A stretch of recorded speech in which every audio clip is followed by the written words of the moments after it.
اختلطت، نعم اختلطت، كل واحد راه يقول أنا على الحق وغيري على الباطل. طيب ماذا أصنع؟ والشباب اللي راهم يلتزمون بالدين كيف يصنعون؟ طيب والذين يدخلون في الإسلام، راهم يدخلوا في الإسلام، غير يدخل الإسلام مسكين يشعر بانشراح الصدر وأنه تخلص من الإلحاد وتخلص من الكفر والشركيات وغيرها، فما أن يدخل الإسلام حتى يتلقفه المسلمون. على أي مذهب تريد أن تلتزم؟ شفت؟ راح تكون سني ولا شيعي؟ بعد يندهش على ما إسلام ماشي دين واحد. هو ماشي دين واحد، أديان وجماعات.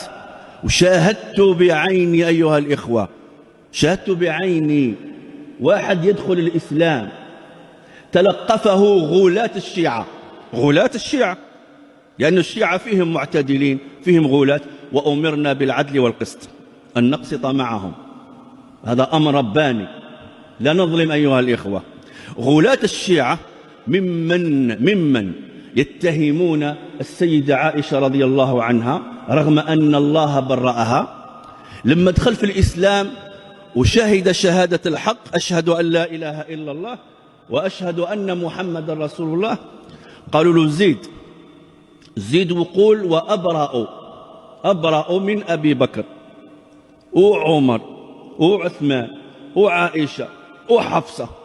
شوف، باش يدخل الإسلام لازم يقول هذا الأمر. هذا غريب. شكون اللي دار هذه الشروط؟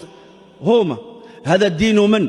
دينهم هم، أليس كذلك؟ هذا دينهم هم. اليوم أيها الإخوة حتى المسلمين من السنة لو يلتزم إنسان يقولوا شوف لازم تلتزم بهذه الجماعة، خليك من الجماعة الفلانية وغيرها، فيبدأ يكره من أول يوم. قال لهم أنا هربت من المذاهب والطوائف في المسيحية، جيت لعندكم لقيتكم أكثر أنتم